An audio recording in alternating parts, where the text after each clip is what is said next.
لیکن میری شیخ طریقت کی زبان سے نکلے ہوئے یہ دو جملے اپنی منزل کے طور پر میں اور آپ دلوں کی تختیوں پہ نقش کر لیں. کیا میٹھا لہجہ، کیا پیار بھرا انداز ہے.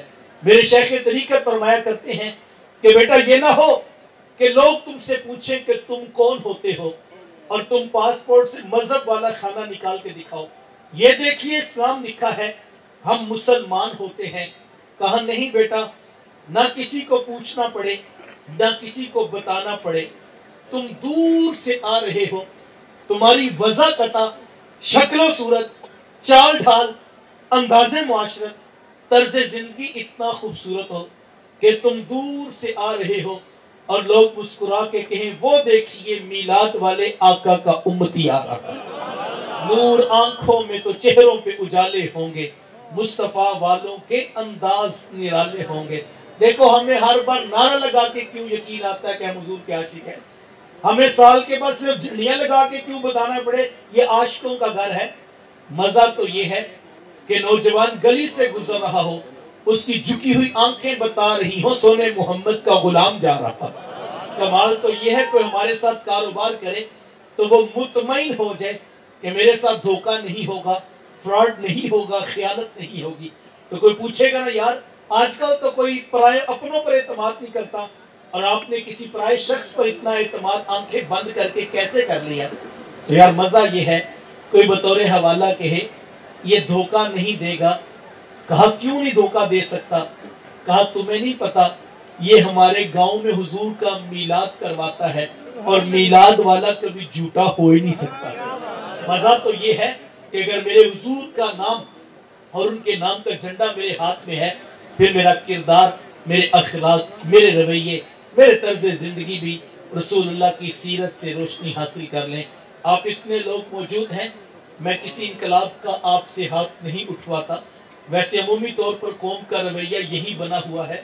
ہم سب لوگ ایک بڑے انقلاب کا خواب دیکھ کر منتظر ہیں. ہم سب سمجھتے ہیں کہ شاید ابھی ایک ایسا لیڈر اٹھے گا جسے آج تک کسی نے نہیں دیکھا ہوگا. پھر روڈ بلاک ہوں گے، ہڑتالیں ہوں گی، جلوس نکلیں گے، دکانیں بند ہوں گی اور صبح 26 کروڑ پاکستانی سچ بول رہے ہوں گے. ایسا نہیں ہوگا جناب. یہ جب تک ہم کردار کے ساتھ. مجھے کسی نے کہا کہ انقلاب کیوں نہیں آتا؟ میں نے کہا انقلاب کا نصاب میرے رسول 30 پاروں پر مشتمل امت کو دے کر گئے تھے. ہزاروں آیات پر مشتمل وہ انقلاب کا نصاب ہمارے گھروں میں موجود ہے جناب. اور ابھی تو اوپر سے دیکھ کے نصاب پڑھنا نہیں آتا. اس کا معنی، مطلب، مفہوم، ترجمہ، اس پر عمل پیرا ہونا وہ تو بڑے دور کی منزل ہے جناب. ہمارا انقلاب سے کتنا تعلق ہے؟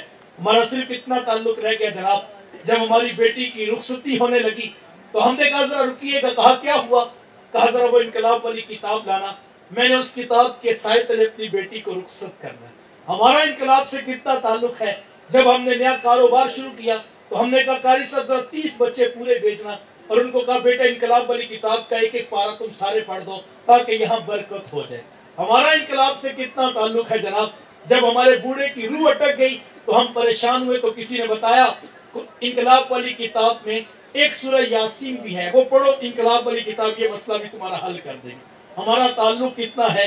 جب ہمارا بچہ بیمار ہوا تو ہم نے کسی سے پوچھا اور ہم نے ایک آیت نکالی اور اس کا دم کر کے اس کو پانی پلا دیا. ہمارا انقلاب سے تو اتنا تعلق ہے صاحب. ہم نے چوما، چاٹا، لپیٹا، اندر مور کے پر رکھے، اوپر خوشبوئیں لگائی اور طاق میں اونچی جگہ پہ رکھ دیا. جانیے گا جناب انقلاب کی کتاب کو چومنے اور چاٹنے سے، آنکھوں کو لگانے سے انقلاب نہیں آیا کرتے. انقلاب کی کتاب تو روح میں اتار کے انقلاب آیا کرتے ہیں. اور وہ تب ہوگا جب علم، علماء، دینی مدارس کی حمایت میں ہم کھڑے ہوں گے. بڑی شعوری کوشش کرنا ہوگی اور قرآن اور صاحب قرآن کی محبت سے اپنے آپ کو مضبوط کر کے عملی طور پر میدان عمل میں کھڑا ہونا ہوگا. نور آنکھوں میں تو چہروں پہ اجالے ہوں گے، مصطفیٰ والوں کے انداز نرالے ہوں گے. اللہ کی بارگاہ میں دعا کرتا ہوں اللہ ہم سب کی کاوش کا لمحہ لمحہ قبول فرمائے. بارے دیگر مین روڈ سے لے کر یہاں تک اور پنڈال کی خوبصورت لائٹوں سے لے کر آنے والے شرکاء کے ایک ایک شخص کا جنہوں نے اتنے خوبصورت انداز میں ذکر رسول کریم